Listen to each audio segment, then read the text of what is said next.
आप बयान दे देते हैं पाकिस्तान ने चूड़ियां नहीं पहनी हैं, पाकिस्तान एटम बम मार देगा।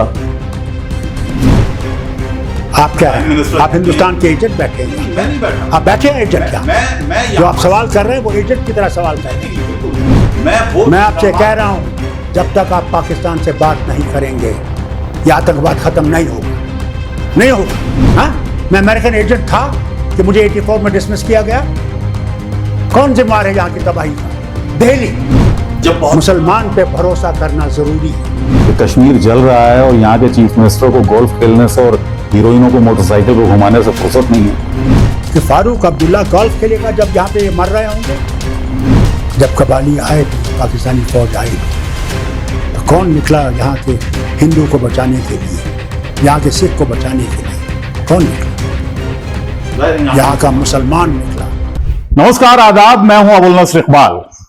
मैं इस वक्त श्रीनगर में हूं और आज मेरे इस प्रोग्राम में एक बेहद खास शख्सियत मेरे साथ है। वो राजनेता हैं, 3 बार जम्मू कश्मीर के मुख्यमंत्री रहे हैं और अपनी बेबाकी के लिए जाने जाते हैं। जब वो बयान देते हैं तो बिना लाग लपेट के देते हैं। मेरे साथ जम्मू कश्मीर के पूर्व मुख्यमंत्री, नेशनल कॉन्फ्रेंस के नेता डॉक्टर फारूक अब्दुल्ला मेरे साथ हैं। बहुत बहुत स्वागत है डॉक्टर साहब। शुक्रिया। कैसे मिजाज हैं आपके? अल्हम्दुलिल्लाह, अल्लाह का करम है। और कश्मीर के क्या मिजाज हैं पॉलिटिकली? पॉलिटिकल अब गर्म हो रहा है, इलेक्शन होने वाले हैं अल्हम्दुलिल्लाह इतने सालों के बाद। एक इलेक्शन तो अभी हुआ है। अभी तो पार्लियामेंट हुआ ना, अब तो रियल इलेक्शन तो अब स्टेट का होगा ना। एक स्टेट का इलेक्शन होगा, एक ऐसे स्टेट का जो कभी स्टेट था और अब यूनियन टेरिटरी है।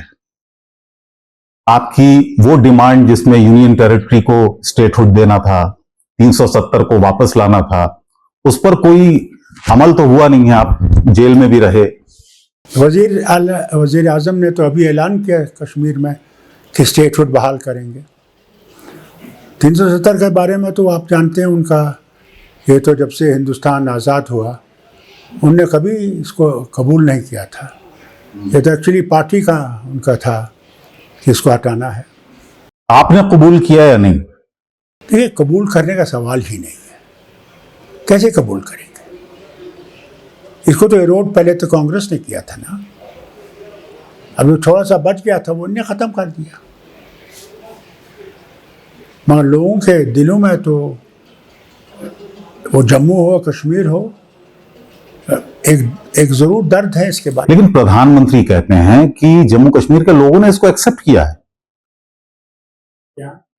चुनाव हुए हैं, वहां पर लोग निकले, किस तरह से उन्होंने, वो कहते हैं लोकतंत्र के इस पर्व को में 4 चांद लगाए जम्मू कश्मीर के लोगों ने। वो एक तरीके से एक्सेप्टेंस है कि जो हम कर रहे हैं वो सही है। क्या इलेक्शन पार्लियामेंट का मकसद यही रखता है ना? तो क्या हमें पार्लियामेंट का इलेक्शन नहीं करना चाहिए था? पार्लियामेंट में अभी आवाज़ उठानी नहीं चाहिए थी? नहीं, मैं पार्लियामेंट के इलेक्शन की बात नहीं कर रहा। पार्लियामेंट इलेक्शन ही हुआ ना, उसी के बारे में तो कह रहे हैं। तो स्टेट इलेक्शन के बारे में कुछ नहीं कह रहे हैं। नहीं, स्टेट इलेक्शन के बारे में तो अब कोर्ट का फैसला है कि स्टेट इलेक्शन वहां पर यहां कराया जाए, डेडलाइन है। हमारा कसूर क्या था? स्टेट्स को यूनियन टेरिटरी नहीं बनाया जाता, यूनियन टेरिटरीज को स्टेट बनाया जाता है जी। हमारा कसूर क्या था कि हम लोगों को इतनी बड़ी रियासत को और हिंदुस्तान के ताज को तोड़ के यूनियन टेरिटरी बनाया गया? क्या मिला इन्हें? कहने लोगों के दिलों को समझने की कोशिश की। खुद इन्होंने कहा, जब मैं इनसे मिला था तो कि दिल्ली की दूरी और दिल की दूरी को दूर करना है। क्या हुआ तब से? 2 साल पहले ये कहा था। वो दलीलें देते हैं। देखिए डॉक्टर साहब, प्राइम मिनिस्टर कहते हैं कि जब से 370 हटाया हमने, 35 से हटाया, यहां खून खराबा कम हो गया, पत्थरबाजी की घटनाएं कम हो गई और अब कश्मीरी बेहतर जिंदगी जी रहे हैं, पर्यटन को बढ़ावा मिला, यहाँ पे टूरिज्म बढ़ गया है। तो तमाम दलीलें वो देते हैं। इस पर आप क्या कहेंगे? देखिए, वो कहते थे कि 370 जिम्मेवार है आतंकवाद का, है? क्या आतंकवाद खत्म हुआ? नहीं, अभी क्या सुनिए, आतंकवाद है या नहीं? बिल्कुल है। अगर आतंकवाद नहीं होता तो इतनी अरेंजमेंट्स होती अमरनाथ यात्रा के लिए। मैं भी वज़ीर आज़म रहा हूँ, वज़ीर आला यहाँ, कभी मैंने इतना इंतज़ाम नहीं किया है। आराम से यात्री आते थे, कश्मीरी उनको दिलों से जोड़ के वहाँ ले जाते थे, यात्रा करते थे। लेकिन इतनी सुनिए वापस जाते थे। कभी ये नहीं देखा हमने कि आज यात्रियों को ये कहा जाता है खबरदार यहाँ से वहाँ नहीं जा सकते हो, 4 बजे के बाद यहाँ नहीं जा सकते हो। क्या है ये? अगर सचमुच यहाँ पे वो अमन है, इतनी फौज होकर भी, तो फिर कहाँ है वो जो ये कहते थे कि हम जिम्मेवार हैं, ये 370 जिम्मेवार है। अब तो 370 कई सालों से खत्म हो गया है। 370 को जिम्मेदार ठहराते थे वो फारूक अब्दुल्ला, हर एक चीज को। और देखिए, मैं आपको सुनाऊं, खुद देखिए पार्लियामेंट में, राज्यसभा में गुलाम नबी आज़ाद साहब ने एज ऑपोजिशन लीडर 2 स्टेट्स को कंपेयर किया, गुजरात को और जम्मू कश्मीर को। उसमें जम्मू कश्मीर गुजरात से बहुत ऊपर था हर लिहाज से। उस वक्त 370 था। फिर कहाँ से? हमारे यहाँ तालीम 0 से लेकर यूनिवर्सिटी लेवल तक फ्री थी। आज क्या है? आज सिर्फ 14वीं जमात तक फ्री है, उसके बाद यूनिवर्सिटी का आपको खुद देना है। तो क्या फायदा मिला? नहीं तो इन देखिए 20-25 सालों में तो सब कुछ फ्री था। यहाँ बिजली के बिल तक नहीं आते थे, पानी का बिल नहीं आता था, कोई मीटर नहीं होता था। यहाँ की गरीबी आपने देखी है? आप तो ये ऊपर देखते हैं ना। नहीं, मेरा रिश्ता कश्मीर से है, मेरा रिश्ता कश्मीर से है। वजीर आजम राजीव गांधी ने 100 करोड़ कश्मीर श्रीनगर के डेवलपमेंट के लिए दिया, श्रीनगर सिटी के डेवलपमेंट के लिए। और उनके प्रिंसिपल सेक्रेटरी कौन थे? जिसको बुलडॉग कहा करते थे। वो फिर इलेक्शन कमीशन के भी चेयरमैन बने थे, वो टीएन सेशन साहब। वो गए यहाँ पे श्रीनगर के जो लाल चौक है उसके साथ जो बाजार है उसमें गुजरे, वहाँ घरों में गए, देखा एक एक कमरे में सारा खानदान रह रहा है। मेरे दफ्तर में आए, उनके आंसू उतर रहे थे। मैंने डॉक्टर साहब मुझे तो ये पता नहीं था कि अंदर का हाल क्या है। तो इसके लिए डॉक्टर साहब जिम्मेदार कौन था? जिम्मेदार आपके वालिद की हुकूमत देखिए, उसके बाद आपकी देखिए आप हम पे क्यों चढ़ा रहे हैं? नहीं, मैं नहीं चढ़ा रहा। कौन जिम्मेदार? कौन जिम्मेदार? पहले बताइए। क्या प्राइम मिनिस्टर कहते हैं कि था मैं खालिस्तानी था, मैं पाकिस्तानी था, हाँ मैं अमेरिकन एजेंट था कि मुझे 84 में डिसमिस किया गया? कौन जिम्मेदार है यहाँ की तबाही का? दिल्ली। कभी दिल्ली ने हम पे एतबार नहीं किया, कभी भी नहीं। तो मैंने वजीर आज़म से खिताब कहा, मैंने कहा आपको हम पे एतबार नहीं, हमको आप लोगों पे एतबार नहीं। उस एतबार को बहाल करने की जरूरत है। क्यों एतबार नहीं? मैं नहीं जानता क्यों, उनसे पूछिए। आप बयान दे देते हैं पाकिस्तान ने चूड़ियां नहीं पहनी है, पाकिस्तान एटम बम मार देगा। आप क्या है? आप हिंदुस्तान के एजेंट बैठे हैं यहाँ? मैं नहीं बैठा। आप बैठे हैं एजेंट यहाँ? जो आप सवाल कर रहे हैं वो एजेंट की तरह सवाल कर रहे हैं। बिल्कुल नहीं। मैं आपसे कह रहा हूं, जब तक आप पाकिस्तान से बात नहीं करेंगे ये आतंकवाद खत्म नहीं होगा, नहीं होगा। मैं लिख के देता हूं आपसे, आपको गलतफहमी है। आ रहे कहां से? भेज कौन रहा है? क्या फारूक अब्दुल्ला भेज रहा है? मेरे मिनिस्टर मारे गए, मेरे ऑर्डिनरी वर्कर मारे गए इस हिंदुस्तान के झंडे को खड़ा करने के लिए। वो भूल गए? एक बात समझ भूल गए आप? डॉक्टर साहब एक बात समझ में नहीं आती। आपने कश्मीर में डेमोक्रेसी को मजबूत करने के लिए हिंदुस्तान के साथ कंधे से कंधा मिलाकर आप चले, यहां आपने अपनी जान जोखिम में भी डाली, तमाम इक़दामात आपने किए, लेकिन उसके बावजूद जो आपने अभी बात कही है कि आप पर भरोसा नहीं है, यह मैं नहीं समझ पा रहा हूं कि यह भरोसा आखिर क्यों नहीं है। पता नहीं, मुझे समझ नहीं आती। और क्या दिखाएं? खैर मेरे पास तो वो नहीं है कि दिल चीर के दिखा दूं कि चारों कोनों में हिंदुस्तान लिखा हुआ है, वो तो मेरे पास है नहीं। करें क्या? जब मुसलमान पे भरोसा करना जरूरी है। क्या सिर्फ मुसलमान यहां का जब पाकिस्तान जा सकता था, जब पाकिस्तान का हिस्सा बन सकता था, मेरे वालिद ने पाकिस्तान कबूल नहीं किया, जबकि कायद आज़म खुद यहां आए उनसे कहने के लिए कि पाकिस्तान में शमूलियत कीजिए, नहीं माना। उन्होंने कहा नहीं, मुझे गांधी का हिंदुस्तान है जहां हम सब लोग इज्जत से रह सकते हैं, जहाँ ये फर्क नहीं होगा ये हिंदू है, मुसलमान है, सिख है, ईसाई है, बौद्ध है, उसमें रहना है। क्या वजह है कि भरोसा नहीं करते? कश्मीर में 2019 के बाद से जो हालात हैं, हुर्रियत का अब कहीं नाम नहीं आता, वो खबरों में नहीं रहता है। हुर्रियत के नेता तमाम जेल में हैं ज्यादातर। सईद अली शाह गिलानी अब इस दुनिया में नहीं रहे। अखबारों को ही देख लीजिए जी, उन पर कितना दबाव है।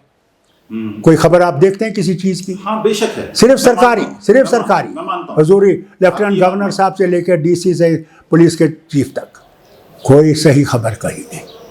हालत क्या है वो कहीं नहीं। स्मार्ट सिटी आपने देख ली? देख ली जी, देखिए कई शहर के अंदर जाइए, क्या स्मार्ट सिटी है। सड़कें नैरो हो गई हैं और फुटपाथ जिसको कोई इस्तेमाल नहीं करता वो बढ़ गए। तो मैं ये सवाल आपसे कर रहा था कि आज की तारीख में हुर्रियत की कोई अहमियत है जम्मू कश्मीर की सियासत में या नहीं? हुर्रियत अपनी तरफ कायम है, क्यों न दबी हुई होगी, कायम। बहुत बड़ा स्टेटमेंट आप दे रहे हैं। मैं दे रहा हूं आपको स्टेटमेंट, सही दे रहा हूं मैं आपको, मैं झूठ नहीं बोलता। कोई चीज दब नहीं सकती है, जितना दबाओगे उतना वो उभरती है। वो है, आपके सामने नहीं आएंगे, हैं? मतलब आप कह रहे हैं कि यहाँ आज भी वो लोग हैं, अंडर करंट है? क्यों नहीं है? क्या याद है आपको जबकि गांधी जी को शहीद किया गया, उसके बाद आरएसएस को बैन किया गया, क्या आरएसएस खत्म हो गई? आरएसएस नीचे चली गई। किसी चीज को भी आप दबाने की कोशिश करेंगे वो नीचे से चलती जाती है। वो है, हमें उनको धक्का मारने की कोशिश नहीं करनी है, हमें उनको अपनाने की कोशिश करनी है। अगर हमने इस वतन में रहना है तो हमने सबने इस वतन में रहना है। तरक्की करनी है तो सबने करनी है, हम उनको धक्का नहीं दे सकते। क्या आपको लगता है कि उनको अपनाया नहीं गया, कोशिश नहीं हुई? की थी, या आप बोल नहीं सकते। उन्हें बुलाया, वाजपेयी जी ने बुलाया, Advani ji age home minister ने उनको बुलाया, उनसे बातचीत की। बल्कि जब जनरल पाकिस्तान के जो मुशर्रफ साहब जो पाकिस्तान के मालिक थे, उनने मुलाकात की। बल्कि उनने तो गिलानी साहब से कहा कि आपको यहाँ की तरफ देखना चाहिए, हमारी तरफ मत देखिए। ये हुआ, मगर इस हुकूमत ने जो आज है 10 साल से, इन्हें अपनाने की कोशिश नहीं की। इन्हें कोशिश नहीं की कि वो भी मेन स्ट्रीम में रहे। हमें मेन स्ट्रीम में लोगों को लाना पड़ेगा अगर हमने तरक्की करनी है। धक्के मारने से कुछ नहीं होगा, वो बहुत जरूरी है। ये आप बड़ा स्टेटमेंट दे रहे हैं कि हुर्रियत अभी है और कायम है। मैं हैरान हूं कि आपको कैसे पता कि वो खत्म हो गई? किसने आपसे कहा ये खत्म हो गई?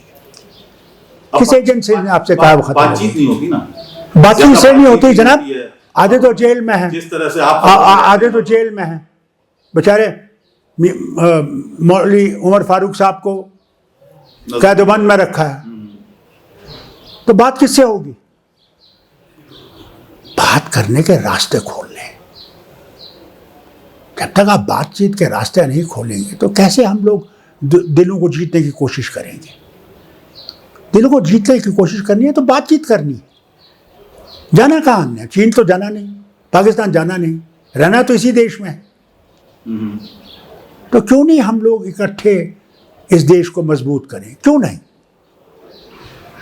क्या वजह? 2 सरकारें 10 साल जिसमें पूरी तरह से फुल फ्लेजेडली हुकूमत थी नरेंद्र मोदी की, उसको आप कैसे एवेल्युएट करते हैं, कश्मीर के लिए भी और पूरे मुल्क के लिए? देखिए, वो जो कुछ भी कर सके उनने किया, जितना उन तक था, मगर सिर्फ रोड बनाने से, बिजली देने से, बाकी काम करने से दिल नहीं जीते जाते। आप क्यों ना सोने के सड़कें बनाएं, मगर जब तक उस पर चलने वाले के दिल को आप नहीं जीतेंगे, उस सड़क का फायदा क्या है? वो दिल कैसे तो दिल कैसे जीतोगे? क्या यूनियन टेरिटरी से दिल जीता? आपने कोई फॉर्मूला नहीं दिया उनको? कौन सा फार्मूला? मैंने तो जब मिले हम उनसे, जब उन्हें हमें बुलाया सबको कोविड के बाद, मैं अभी कोविड से निकला हुआ था, मैं जान ही नहीं चाहता था, मेरे में ताकत नहीं थी, मगर तब भी गया। मैंने उनसे यही कहा, पहला लफ्ज़ मेरा उनसे यही था कि आपको हम पे एतबार नहीं, हमको आप पे एतबार नहीं। उस एतबार को पैदा करने की कोशिश करनी है। उनने खुद वहाँ से कहा, हाँ, दिल की दूरी और दिल्ली की दूरी को दूर करना है। मैंने कहा पहला कदम उठाइए, जो बेचारे बेवकूफ़ ये जो बेगुनाह आपने बंद कर रखे हैं, इनको छोड़ दीजिए। कहा अच्छा, कमेटी बनाएंगे, लेफ्टिनेंट गवर्नर के तहत एक कमेटी बनेगी जो हर एक को देखेगी कि इनका कसूर क्या है। उस कमेटी ने कोई ऐसी कदम उठाया, कोई छोड़ा गया, तो कैसे आप करेंगे? 10-10 साल से आपने उनको जेलों में रख रखा है। क्या वो हिंदुस्तानी बन जाएंगे जितना आप जुल्म उन पर करेंगे? अगर आपने हिंदुस्तानी बनाना है तो दिल जीतने की कोशिश करो ना भैया। हम कौन से हिंदुस्तान के दुश्मन हैं? रहना तो यही है। कैसे आप याद करते हैं पुराने कश्मीर को और आज के कश्मीर को? एक पुराना कश्मीर जो जहन में आते ही सिर्फ चिनार याद आते थे, डल याद आता था, और एक आज का कश्मीर। देखिए, वो कश्मीर था जहां अमन था, जहां भाईचारा था, वो कश्मीर था। जब कबाली आए भी और पाकिस्तानी फौज आई भी, तो कौन निकला यहाँ के हिंदू को बचाने के लिए, यहाँ के सिख को बचाने के लिए? कौन निकला? यहाँ का मुसलमान निकला, लकड़ी की बंदूकें बना के कि हम कश्मीरी तैयार हैं, हमलावर खबरदार। वो कौन थे?